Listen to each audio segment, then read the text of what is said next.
Hello, I'm John Garvin, the writer and director, and I'm here with... Sam Witwer. I play Deacon St. John in Days Gone. Yeah, and we're here to talk about the alternate path demo. So we did 2 demos for E3 this year. One you guys saw at the media showcase, and this one we showed behind closed doors on the floor at E3. And so for the first time, we're releasing it online so that everybody can kind of take a look at it. And I thought I'd just talk a little bit about, what the differences are, and just kind of just show you what we were trying to accomplish this year. Yeah, I mean, the most obvious difference so far is the last one was nighttime during the rain, and this is daytime during the snow. Yeah, and it's not just cosmetic, and I think that's one of the things we really wanted to emphasize, because this time we're showing sort of a day in the life of Deacon. You see he's on the drifter bike here. We wanted to show a little more of the bike riding and how the weather can kind of impact that. So we have this drifting mechanic, right? You see him kind of slipping and sliding around a little bit. Changes the handling of the bike. That's really interesting. Now, there were wolves there last time, John, and these wolves would pursue you down this road, and then Deacon had to turn his back, shoot a wolf, and he got clotheslined right up there, didn't he? Yeah, exactly. So this time you see that he wasn't being chased by the wolves. That's a dynamic event that can that can happen or not. It just depends on when you're playing the game. Interesting. And this time Deacon saw the ambush and he was able to avoid it. So he kind of comes up and around and behind them. So does weather impacts whether these creatures show up or not in daytime and nighttime, all that stuff? Yeah, absolutely. So especially the freakers, they come out, they're mostly nocturnal, but they will come out as the weather gets colder. They become stronger in the cold. Right. And so that will, again, kind of change up the way the game plays.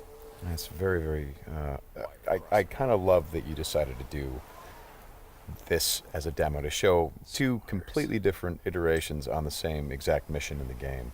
Yes, exactly. So we wanted to have, the job is basically the same. Deacon hears that his buddy's in trouble, rides out to save his life.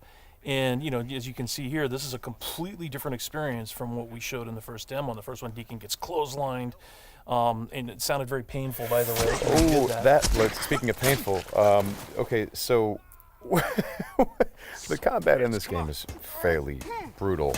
John, you want to talk about that a little bit? Well, we just wanted to make it as realistic as possible. So, yeah, we're not holding back on that at all. And Sam's done most of his own stunt work for this. And I can tell you that when we're on the performance stage and we're capturing that stuff, we just try to keep it real, right? Right. Well, right. There was sort of a decision made at some point. I've been on the project for 2 or 3 years now. Yeah, I think 3 years. And so early on, I think there was a more, what were we? It was more Kurt Russell and sort of a two-fisted thing, and then it turned into, hey, let's take this quite seriously. And what that required is a lot more. Taking this combat stuff and showing the horror of the violence that happens and it were this type of circumstance to take place. I mean, realism, weirdly enough, is the thing we keep going back to when it comes to not just the stunts, but also the performance style. I think, it was very important that it doesn't seem like a bunch of actors, saying lines. It was all very incidental. And we wanted the world to sort of reflect that as well. So you saw there that, Deacon broke into that emergency vehicle and found some supplies. So this is what we're calling our survival vision. So you saw that earlier when he was looking at Manny's bike on the ground. Mm-hmm. And it's just kind of a way of seeing tracks in the world and sort of imagining what might have happened. Mm-hmm. And here I just wanted to point out that you're seeing in this part of the demo that there are freakers there. There weren't there before because it wasn't snowing. It was, and it was getting lighter out. It wasn't getting darker like it is.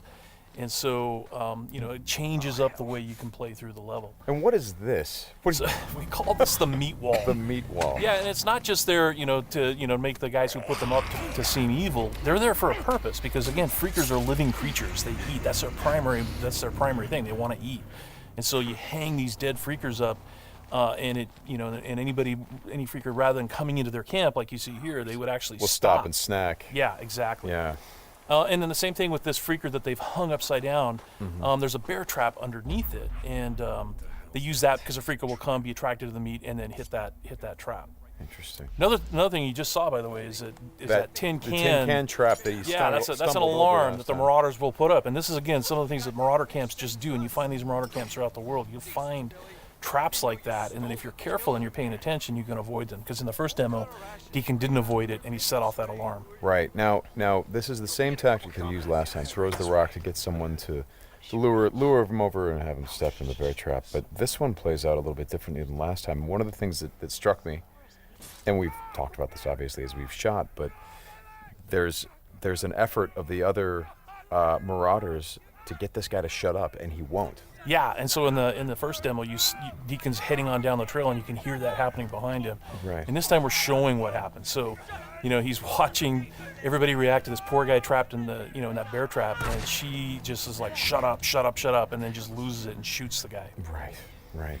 And of course, in the meantime, Deacon, is crafting a Molotov and just takes them all out. Right. Oh boy, that's good. Ow.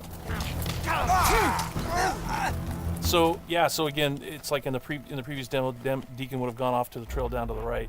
This time he's going to head this way. He follows the tracks, and comes under a sniper attack. Now let me ask you something about the survival. Okay, there's a sniper attack coming, but the survival vision is, if you don't say upgrade your survival vision, can you miss clues? I mean, are there things that you would get if you upgraded your survival vision that would help you complete the mission better? Exactly, and you have to, we have a whole skill tree, and it's all tied to the experience that you can earn as you're just playing through the game, and then you can upgrade those things. What's happening here? We got a freaker tied to a tree.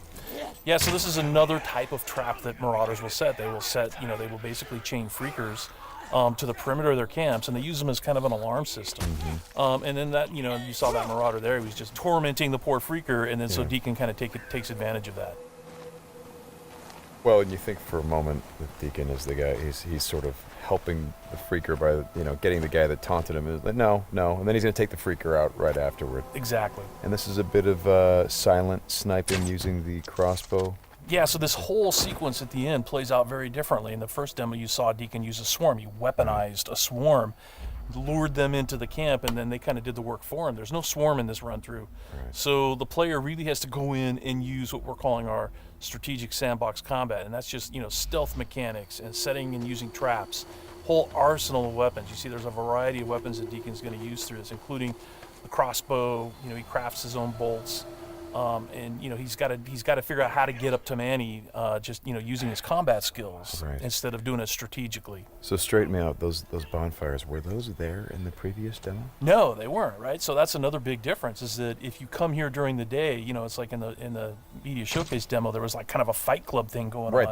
They were punching each other, and everybody was just sort of getting into it. Nobody's really paying attention to what's going on. Yeah. And now it's getting dark and it's cold out. So they've built these bonfires. So.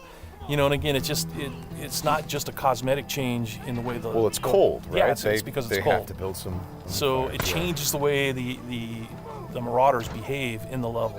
Well, that's very... Again, this is part of the reason why I love that you did this as a demo, because the behavior of all of these things, not just the freakers, but the Marauders, everything, there's a logic to it. You can track why they're doing the things that they're doing. And you can use it to your advantage in the gameplay. That's kind of what I like about this so much. And that's really what we wanted to showcase this year, is that it's an open world game, and everything you see around here. And again, we're only playing this two different ways. You saw that waterfall way up there off in the distance. There's a bridge that goes in front of that. If you had a sniper rifle and enough ammunition, you could have driven your bike all the way up there. There's trails that go all the way up there, and you could have used your sniper rifle to take out this entire camp, because it would have taken them a while to figure out where the shots were coming from and to get to you. So, that's a different way to play it. There's another way to play it, by the way, where you could have just stealthed in through the entire camp if you had the skills to do it.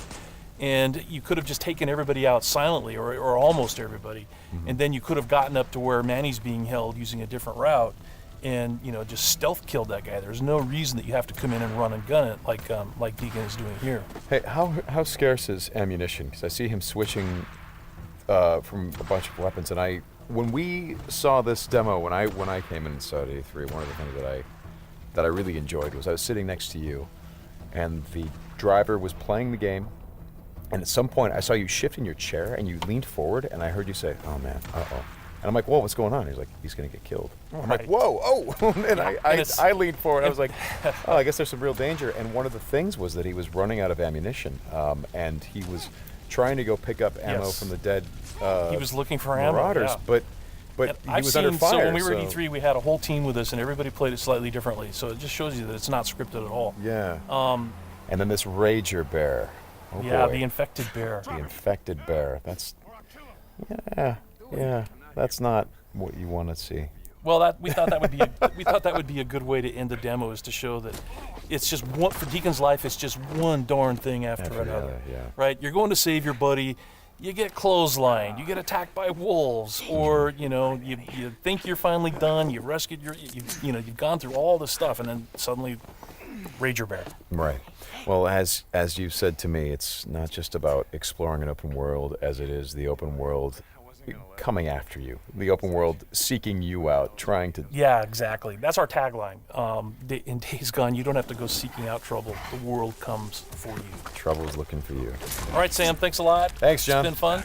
And I hope you guys enjoy the demo, and we'll talk more about it soon.